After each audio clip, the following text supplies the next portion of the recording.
Hello my dear friends, you're on the MilitarySummary channel, and today we will discuss the situation in Ukraine on the 19th of March of 2024.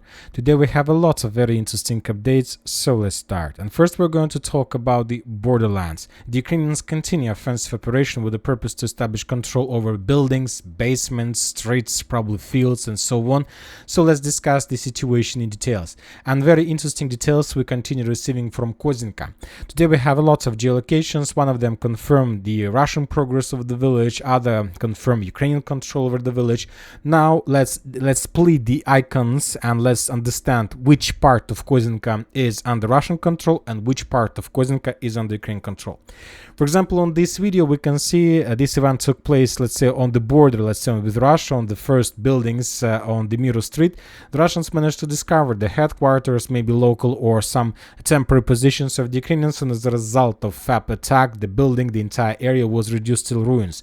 This video confirms that very likely this territory is under complete Ukrainian control. Another video we got a little bit further to the north along this Miro Street, along this part of Miro Street, and on this video we can see the Ukrainian FPV drone operators following the Russian soldiers, and after they managed to discover another redeployment or movement of Russian forces, the Ukrainians start bombing and attacking this area with FPV drones. So if we move a little bit further, we're gonna see the moment of FPV drone strike and when the entire building was damaged, at least damaged. What this video shows us, first of all, before we continue, we need to see few important water barriers. This is the first Vorska water barrier. This is it, the river that goes, let's say, from Ukrainian territory on the territory of Russian Federation. This is something like a barrier, of course. And this is another water barrier, a small water reservoir. And basically, based on the video on that geolocation, we can make a conclusion that the Russians established a strong defense between the two water reservoirs. And the Ukrainians very likely made few attempts to bypass the territory, but most of those attempts were repelled by the Russians, and the Russians are feeling themselves pretty comfortable in this area, and this information, this video confirms the Russian control over the territory. But from the other side, we see additional Ukrainian progress along this part of Miro Street, and today we got two geolocations from the Ukrainian side deep inside of the Russian territory. Let's say we can't call it deep inside, but when talking about the progress and results during the previous days, we can say that this is more or less deep inside of the territory of Russian Federation. On this video, for example, we can see the Ukrainian soldiers, proxy Ukrainian soldiers, Russian forces, we can even call like this, were tried to make an ambush against the, let's say, main Russian forces who were operating in the area. The Ukrainians hide, let's say, in this area, and in the moment the Russian BMP-3 entered the territory, and that BMP-3 was wounded, was attacked by, was damaged by the Ukrainian soldier. And after that, the Ukrainians decided to hide somewhere in the ruins of the building.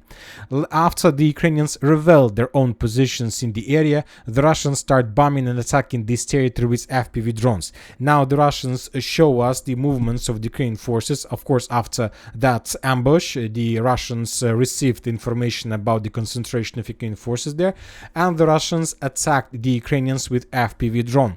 And there are few interesting things, few interesting conclusions that we can make based on these videos. First of all, once again, the Russians control this part of Miro Street. So the Ukrainians probably made few attempts to attack, but all those attacks were repelled by the Russians. The Ukrainians very likely had or have some positions in this part of Kozinka, let's say, village, because the Russians were bombing this territory with FABs. And now we see that Ukrainians also had or have some foothold in this part. But the most weird thing is that the Russian BMP-3, the Russian personnel or armored vehicle, was moving like something like this, and Russian, let's say, personnel carrier was damaged in this area. So with that anti-tank, with that grenade launcher, which confirms that Ukrainians very likely entered this territory moving from forest that located to the south from the village. So the Ukrainians, using the forest, bypassed the fields, entered this part and established a small control, small foothold. So based on that, we can make a conclusion that very likely, maybe more than 60%, currently the Ukrainians control something like this in the area of Kozinka. At least geolocations confirm confirm this. Some of these streets buildings are in the gray zone, but very likely the Ukrainians will improve their positions. And the most important part, if the Ukrainians continue publishing, let's say, if we continue receiving the videos of the same type from the area confirming the Ukraine control, of course we will adjust the map and we will show at least this part of Kozinka under complete Ukrainian control. Now we are moving to the village by the name of Nikhateyevka. If you remember, the Ukrainians during the first days of offensive operations managed to try to bypass the border, try to bypass this checkpoint. We remember the Ukrainian tank T-64 that was destroyed in the area. So as a result of the previous first days of clashes on the directions, the Ukrainians were completely defeated and so on.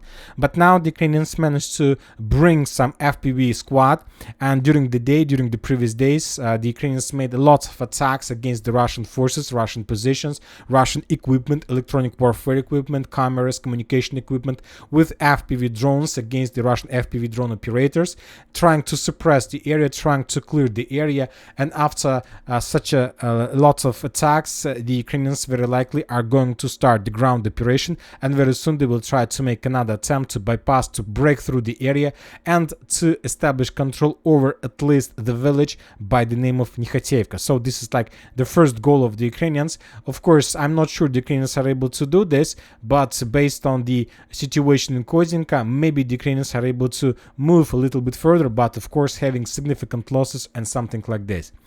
From the other side, we continue receiving updates about the escalation of the situation in the northern Kupiansk direction.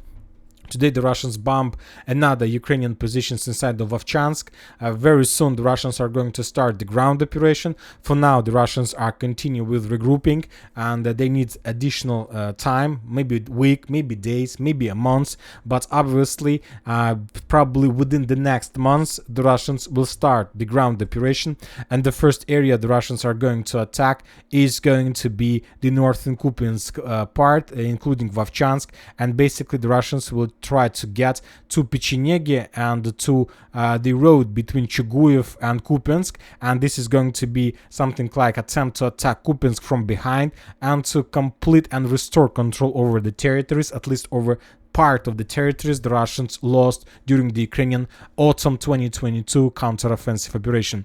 So the situation in this area is getting worse and worse. But you know that we will move a little bit back from the ground. Today, for example, not today, today we got report that Putin is going to go to China, and he's going to have a meeting with Xi Jinping, and they obviously are going to discuss the situation on the ground, and according to information we have, they're going to discuss the possible peace negotiation plan with Ukraine, because after Putin arrives in China, Xi Jinping is going to move to France and he's going to have meeting with Macron, and probably they're going to discuss Macron, Putin and Xi Jinping, with Xi Jinping in the middle of the discussion, the further plans either of the Russians and of course the France. Furthermore, don't forget that today France announced about sending of their troops to Odessa, to Ukraine, and we will discuss this in the later part of the video.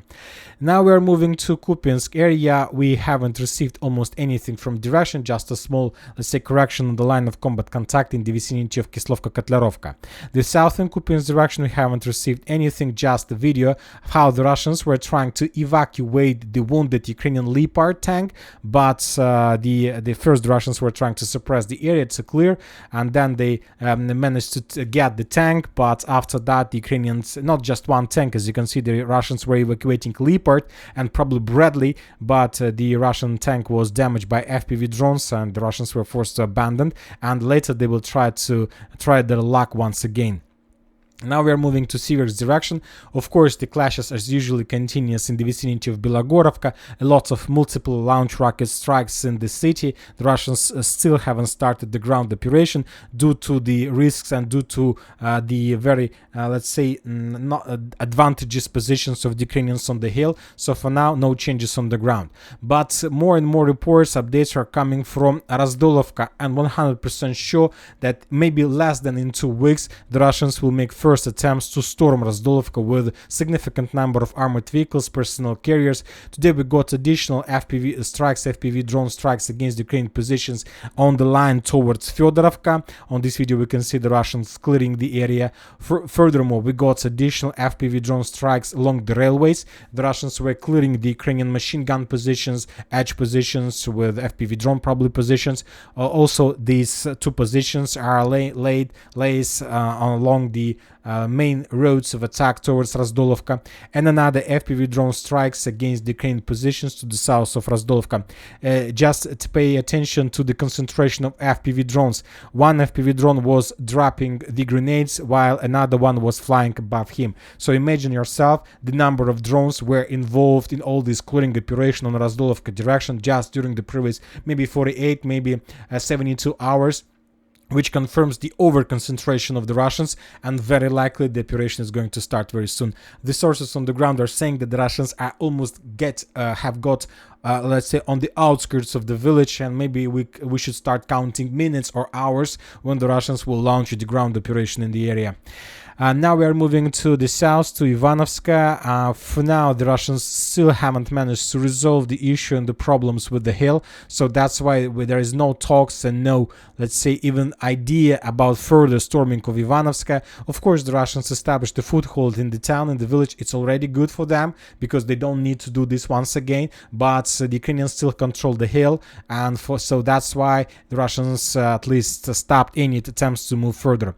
From the other side, the Russians probably for the previous 3 days published the video of FAPs and CAP strikes in Chasiv Yar. Very powerful explosions. Probably the Russians managed to get some concentration of Ukrainian forces. It's very powerful strikes, as you can see. I can't imagine that anyone can survive, and not just survive, but probably not to hesitate and not to break when talking about will to continue further fightings and not surrender. It's very heavy in the picture. Imagine yourself somewhere in the epicenter, in the center of the strike.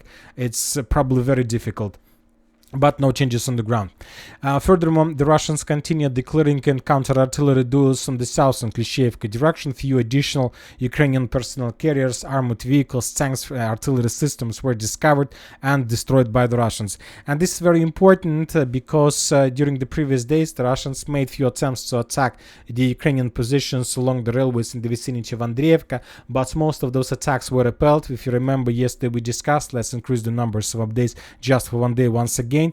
And you see that there is a concentration of Russian losses, lots of armored vehicles and infantry. The Russians lost during that attack, mainly due to Ukrainian effective counter-artillery duels. So during that attack, the Russians at least managed to discover the Ukrainian positions, and today they were working out with those positions, and probably after the Russians discovered Ukrainian artillery positions, the Russians will make another attempt to attack the railways.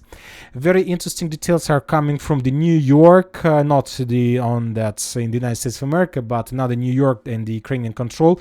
Today, the sources reported that the Russians made few attempts, let's say made few reconnaissance in force or in combat in the area of Alexandropol, and probably for the first time since for the previous 6 or even 7 months or maybe year, this area mainly is like in a silent mode.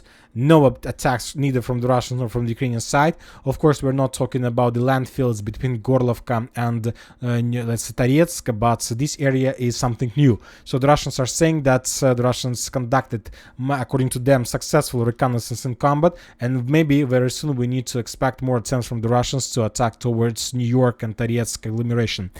Now we are moving to Avdiivka area, and the most important update is that according to the Minister of Defense of Russian Federation, the Russians managed to establish complete control over Orlovka and to force the Ukrainians to fall back further to Semyonovka to the north and to Umanska to the west. The Russians established complete control. Furthermore, I expect that due to the control over Orlovka, the Ukrainians also will be forced to fall back very soon from Toninka, at least from the farms that located on the northwest of the village. For now, as you can see, we continue receiving updates of the Russian bombing of the area, which confirms that there are still Ukrainians, but I believe that we can consider these multiple launch rocket strikes as the artillery preparation before the further ground operation. Maybe by the time I'm making the video, the Russians have already conducted that attack, and maybe tomorrow the Ministry of Defense will include the fall of Toninka in their daily report. Not so good situation develops, not the same good way as in Orlovka and Toninka. The situation develops in Berdichi. The Ukrainians still counterattack. The Ukrainians still have possibilities to use the central street and to attack the Ukrainians in the eastern part. Today we got another video of another Russian armored vehicle heading towards Ukrainian positions that was destroyed, probably on the mines or as a result of anti-tank missile strike. We have Ukrainian FPV drone strikes against the Russian positions. So the 47th Brigade still control the area, and we see that the situation is not very easy for the Russians. I'm not saying that the Russians are not able to capture Berdichi. Obviously they're going to do this, and very soon after the fall of Orlovka the Russians will increase the pressure towards Semyonovka, and basically the Ukrainians will be forced to fall back. Furthermore, the Russians increased the FPV drone control over Umanska. Now the Ukrainians also lost their possibilities to use the area for redeployment of the forces, for sending additional reinforcements to Semyonovka itself. So the Ukrainians don't have a lot of logistic possibilities, and those possibilities they have are under complete Russian fire and FPV drone control. So anyway, they will fall back. It's just a question, it's a matter of time, not the, let's say, whether the Russians are able to do this or not. Now we are moving to Marinka. After a few days of operational pause, we start receiving significant number of updates, and as we discussed in the previous video, one of the most important is that the 59th Brigade probably lost its combat capabilities. Very likely they lost their combat capabilities after the end of battle for Nivoyska. A lot of soldiers of that brigade the Ukrainians lost during that battle. This brigade is with 59s, 75s, 95s and 46 brigades are responsible for defense of the area. Most of these brigades were heavy damage, pretty damaged during the previous phase of the special military operation without rotations and so on, and now another batch of Ukrainian soldiers surrendered. Maybe exactly these strikes of FABs in Maximilianovka was the FAB strikes, strikes from the Russian side that the commander of that platoon of 59th Brigade described in that video after they made the decision to surrender and something like this. But anyway, the situation is getting worse. Krasnohorivka, the Ukrainians made a few attempts to counterattack the Russians, and for those purposes the Ukrainians sent a single tank, and the single tank, Ukrainian tank, was attacking the Russians, but the tank was destroyed very fast as soon as the tank appeared on the line of combat contact, and this video confirms the Ukrainian control at least over the central part. Either the Russians decided to fall back under the Russian-Ukrainian pressure, or I don't know what is going on there, but as you can see, we were keeping this area as a gray zone, and we will continue keeping this area as a gray zone due to the geolocations and so on. But from the other side, we see another geolocation along the railways. The Russian FPV drones were clearing the Ukrainian positions towards Krasnohorivka with FPV drone strikes, and this video confirms some Russian attempts on Russian goal, maybe Russian plans, to continue movements along the railways with the purpose to get as close as possible to the Ukrainian positions in Krasnohorivka and to enter the trenches that further leads to the city itself. And during the day, of course, another FAB strike in the area with a very heavy explosion, maybe in some Ukrainian command center or something like this.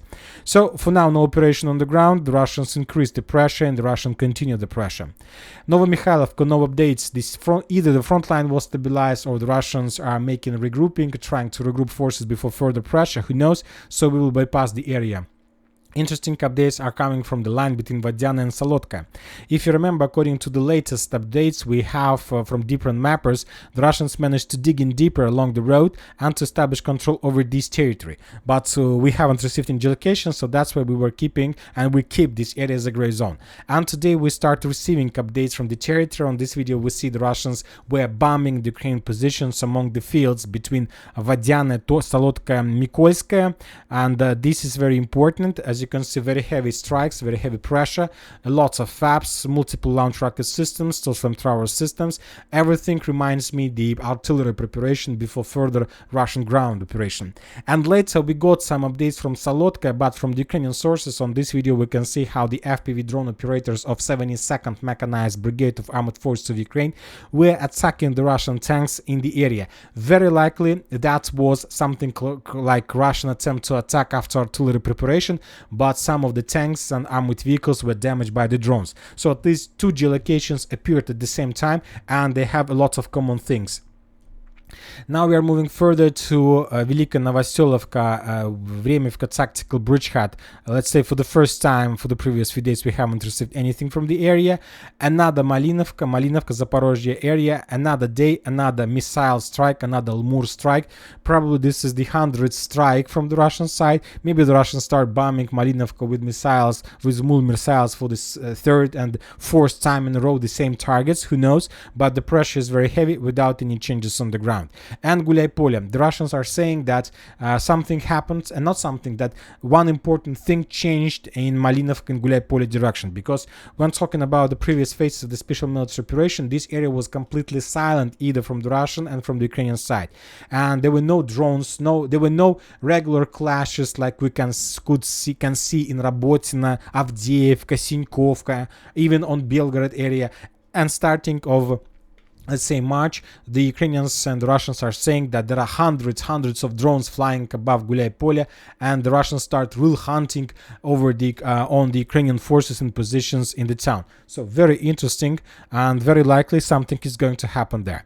Robotyne, no changes on the ground, just the video of how the Russians were clearing the area, clearing the trenches they managed to capture during the previous phases of attack, during the previous weeks or something like this. On this video we see another quad of the Russian armored forces. They entered the positions. There were no Ukrainians, but the Russians also couldn't enter these trenches because there were a lot of traps and mines. So that's why the Russians decided to clear the area with different explosive tools, and after another explosion probably the trenches were cleared, and now the Russian infantry can enter and to dig in deeper on the direction.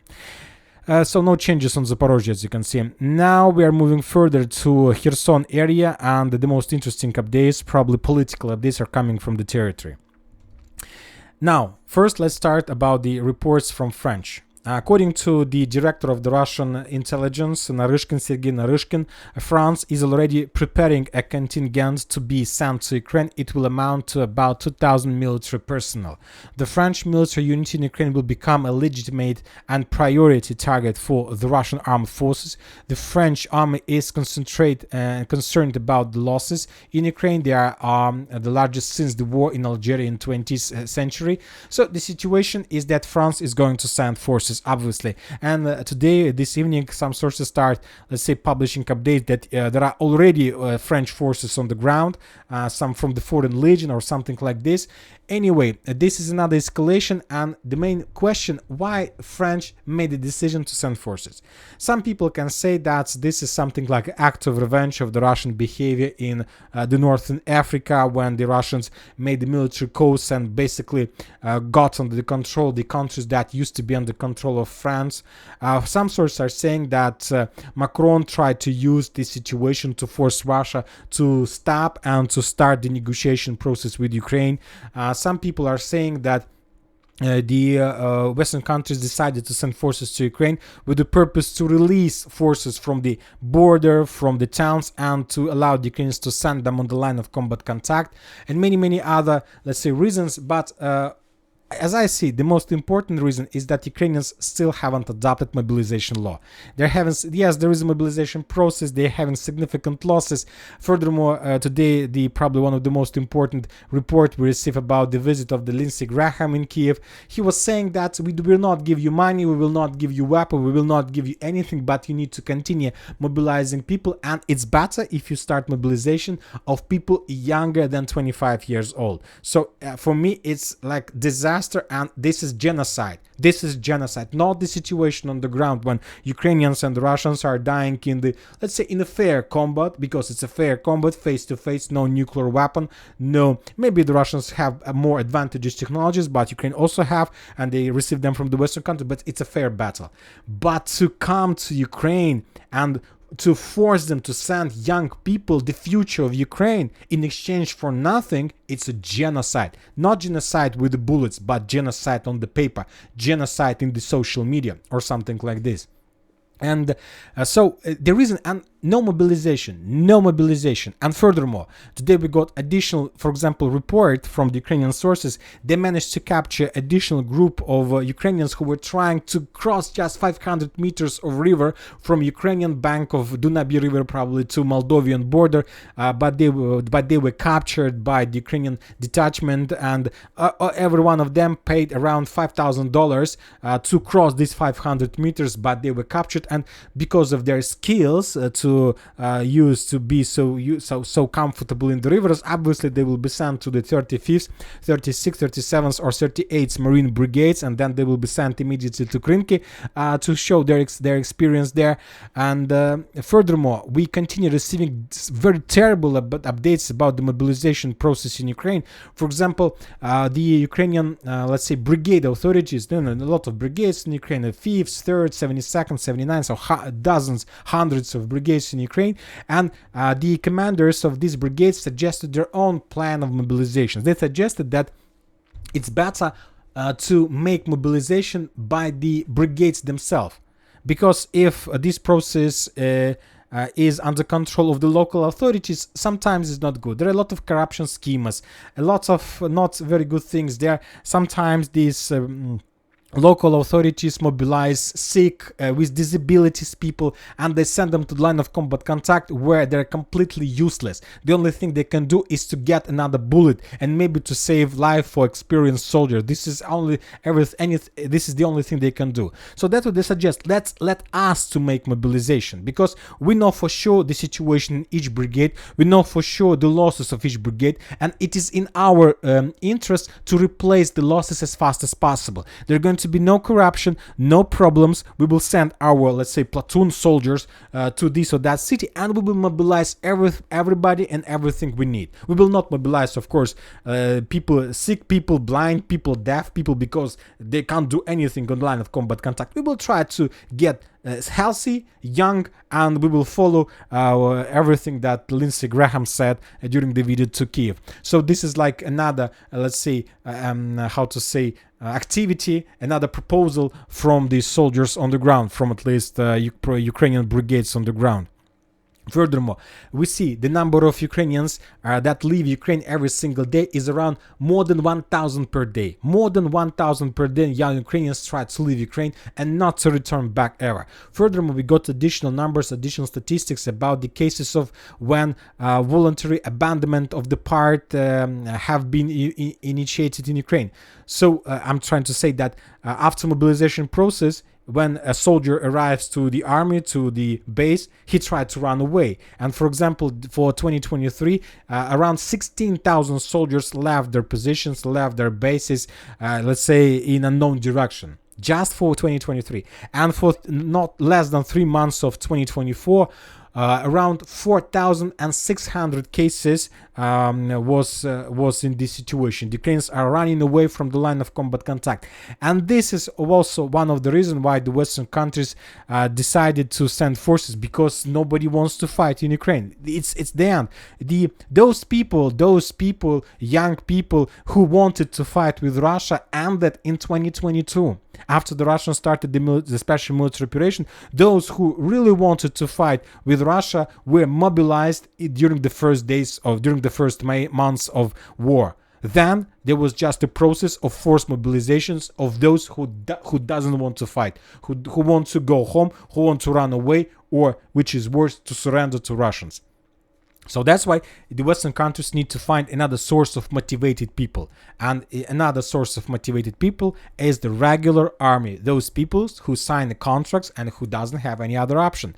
Because even, for example, let's take a look at this video. We receive almost every single day another video of mobilization process. On this video, we can see a Ukrainian who was running away from another officer, and probably he's very young. And obviously he will be captured. And probably he will be sent to Belgorod, because in Belgorod direction the Russians managed to destroy almost everything, every single armored vehicle under Ukraine control. So now they need to run a lot in Belgorod, and he has a very good skills in running. So obviously he will be sent to Belgorod, and not in a month. He will be sent in Belgorod in 3 days or something like this. On this video, for example, we can see a terrible case. A person came to his work. You see there is like a trees, and you see the trees were cut off some of them, and it was just a man who works in the streets, who cut, let's say, grass, who cut trees, and so on, to reduce, let's say, the problems with cars when some parts of the tree falls on the car or something like that. It was his regular job. It was his regular job, and he came to his regular job, and he was captured during his work. He, in the morning, he went, let's say, to his job, and in the evening he will find himself maybe somewhere in Avdiivka building trenches or something like this, because he also very experienced, as I understand, in this. So the situation is critical, and interesting updates also. Another topic I would like to discuss with you, the Poland. Today there was a report that the US Air Force MQ Reaper drone has lost contact with the base near Miroslavich in the northwestern Poland, and the military is expecting an emergency landing, the Polish General Staff said. This report we got in the morning, and later some Russian sources reported that MQ Reaper was suppressed by electronic warfare systems Krasnohorivka 20 and Krasnohorivka 4 over Miroslavich, Poland, while entering a patrol road along the borders of the Kaliningrad region. This is probably one of the most important updates, and as you can see, I don't remember when the last time the Western countries were using Global Hawk, let's say, above the Black Sea. They were using the intelligence, let's say, manned with driverless, with pilot systems, but not MQ Reapers, and we see that maybe MQ Reapers is going to history due to the updates that we received in Yemen, now in Poland. So what is going on? Maybe the Russians found a solution how to fight with this type of drones, and if they found, this might be a game changer, a real game changer in this situation. And probably that's it for today. Military Summary channel reminds you to condemn any violence in the world. Thank you for watching. Subscribe to my channel, put your likes, join my Patreon, and have a good day. Bye bye.